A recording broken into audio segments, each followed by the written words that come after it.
मोर प्रिय दर्शक बंधु माने मु राखी नहीं आसी आज आपण एक नुआ रेसिपी जोड़ा हूँ कुटा छतुर रेसिपी। तो आसतु जाणी नबा आ प्रस्तुति को प्रणाली आ शिखि नबा किछि नुआ टिप्स।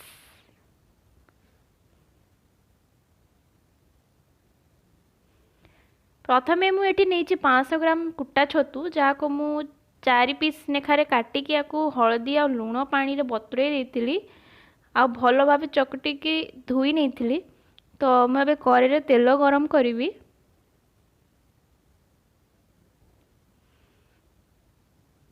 एडी मु 1.5 टीस्पून तेल नहीं आपको मु भल भाव गरम करी नेबी।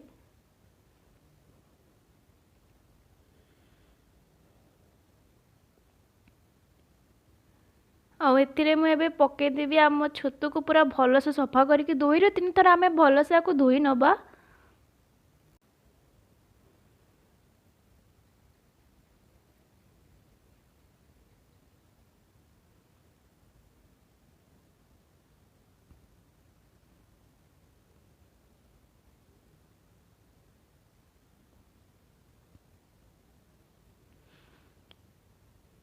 एथिरे मु एबे ऐड करिबी 1 टीस्पून लूण आउ आधा टीस्पून हळदी गुंड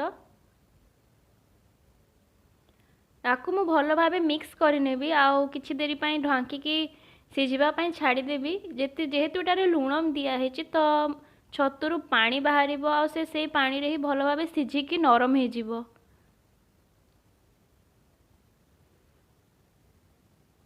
देखंतु केते बढ़िया सिझिकी कम भी हो गलानी और भाजी भी हो आसलानी। आपको आमे टिके नाली हवा तक टिके आमे भाजी नबा।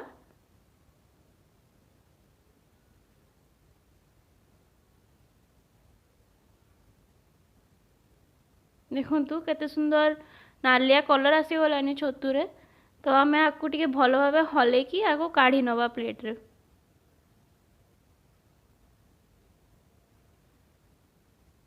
एबे मु आउतरे 1 चामच तेल गरम करबी एथिरे मु जीरा फुटै नेबी। जीरा फुटी गला पर एथिरे मु ऐड करबी 1 कटा कंचा लंका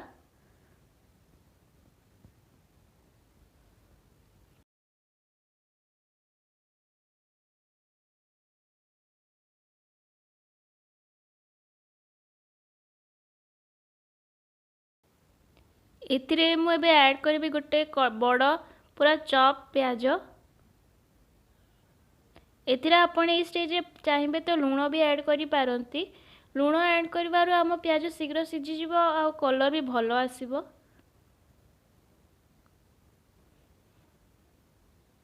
आसंतु एबे देखि नबा हमकु मसला पई कोन कोन सब दरकार। तो मु एठी नेछि गोटे अदा किछि रसुण 2टा अळैच गोटे मध्यम साइज रो टमाटो आ किछिटा काजू। तो आकु आमे भलो भाबे बाटी नबा। 2 मिनिट हे गलानी। देखंतु आम प्याज भी पूरा गोल्डन ब्राउन कलर भलो भाबे आसी गलानी। देखंतु केते सुंदर देखा जाउची। तो एथिरे मु एबे ऐड करिवि आम गुंड मसला जे मु नेछि 1 टीस्पून हळदी गुंड 1 टीस्पून लंका गुंड आउ 1 बड़ टीस्पून धनिया पाउडर। आपको एबे भलो भाबे तेल आ मसला सब मिक्स करि नबा आ भलो से भाजी नबा।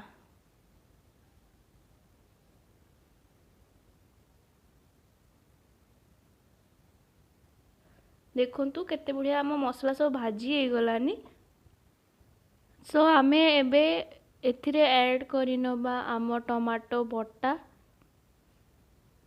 आ आमे मसला को टिके देरी भलो भाबे कसी नबा जे आम बिलाती पूरा भलो भाबे सिझी जिवो आ तार तेल रिलीज हबो। बाकी ता आगरु आमे टिके खाली अपेक्षा करिबा।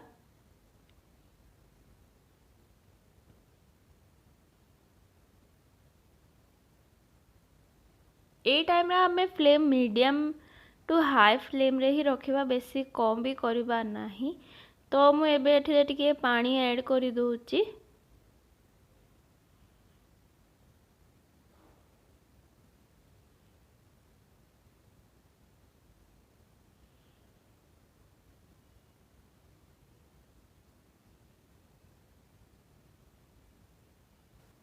आमे पानी देकी भल भाव कषि सारीचे बाकी आमे आउ 2 मिनिट को ढांकी भलसे सिझे नवा जे अदा रसुण स्मेल आसबनी। देखु केते सुंदर सिझी जाइए। आई स्टेज रे मुझे ऐड करी अधा कप क्षीर बा मलाई। आपण चाहिए तो स्टेप को स्किप भी करि पारंती, आपण न दे पारंती। जदि आपण को भल लगे तो आपण न दियंतु। जदि दौरान तो गोटे जिनस ख्याल रखिए जे आपन क्षीरटा रूम टेम्परेचर ही थिबो कि बेसी ठंडा नथिबो कि बेसी गरम नथिबो। जदि बेसी ठंडा कि गरम थिबो तो आम टमाटो सह ऐड करला बेले क्षीर छिड़ी जीवो। तो जिते आपन क्षीर को ऐड करूचंती कंटिन्यूअसली हलांतु, ताहा हेतु भलसे से मिक्स हो जीवो आ छिड़िबो नाही। आकु आमे 2 मिनिट ढांकी के सिझे दबा। देखंतु केते बढ़िया सिझी जाइए आ तेल भी छाड़ी आछी।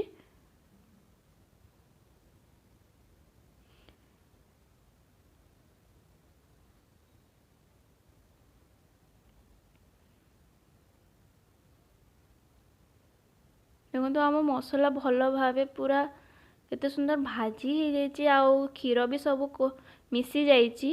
आमे एबे मिक्सचर को टिके भल भावे कोऑपरेट करी आमे एथिरे ऐड करनवा आधा टीस्पून गरम मसला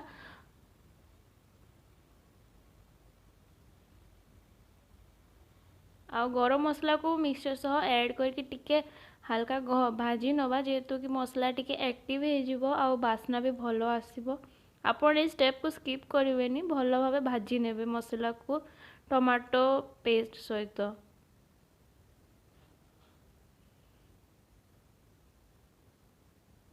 देखंतु मु के भाव पूरा मिक्सचर को मिक्स कर नउची। एथिरे मु एबे ऐड करिवे पानी। आमको जेतकी कंसिस्टेंसी रे पानी दरकार कि आमे जेतकी झूल रखिबा पई चाहूचे आमे सेतकी ही पानी ऐड करिबा।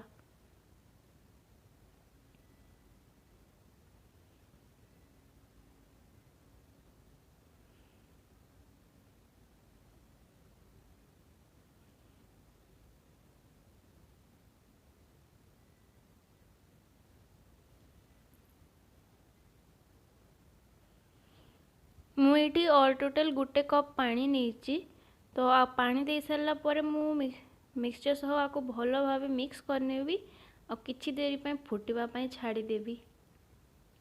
तो फुटी सारा पर देखिए केते बढ़िया तेल रिलीज हम आमर पानी सह से पूरा मिक्स हो मसला तक पूरा भल भाव सिझी भी जीव आउ थे। देखंतु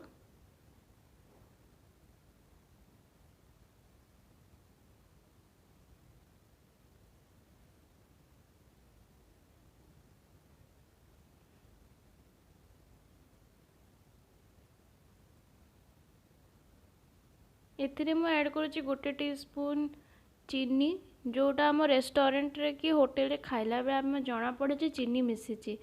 तो चीनी देला परे आमे जो लंका आउ गरम मसलार जो फ्लेवरटा अच्छे से बैलेंस करदेव आ टेस्ट भी भल आसब। तो टिके ढांकी आपको सिझे नवा। देखो 2 मिनिट है देखो केते बढ़िया आम कलर आसूची। देखो मुझे कम पानी नहीं आ मोर मसला भी टिके हल्का ड्राए देखा जाउची।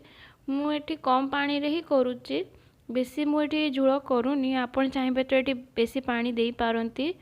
मुझे ऐड करी आम भजा छतु।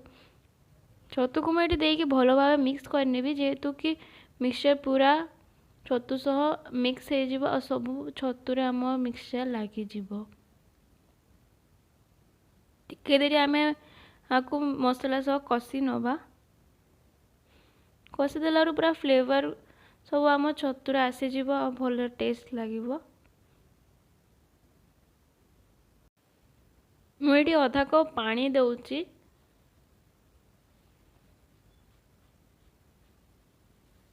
आउ आधा टीस्पून लूण, आधा टीस्पून नहेले भी आपण को स्वाद अनुसार आपण लूण दे पारंती। मु भल से मिक्स करनेबी।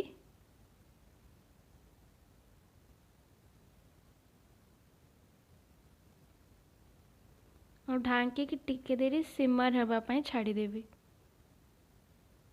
देखंतु 2 मिनिट पर आम डिश केते सुंदर कलर नहीं आसी आ देखंतु तेल भी रिलीज हलानी माने आम तरकारी पूरा भल भाव हो सारानी। तो मु आपको टिके हल्का मिक्स करके प्लेट रे काढ़ी नेबी। आपण चाहिए जदि ये कसूरी मेथी पाउडर भी ऐड करि पारंती बाकी जेहेतु मु काजू पेस्ट देती तो ये मु कसूरी मेथी ऐड करू नाही।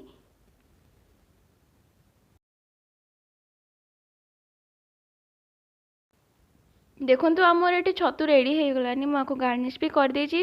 ये मु सुखला रखी आपण चाहिए तो टिके झोल भी करि पारंती। सो आपन को मो वीडियो केमती लागला सब्सक्राइब करंतु शेयर करंतु लाइक करंतु कमेंट करंतु।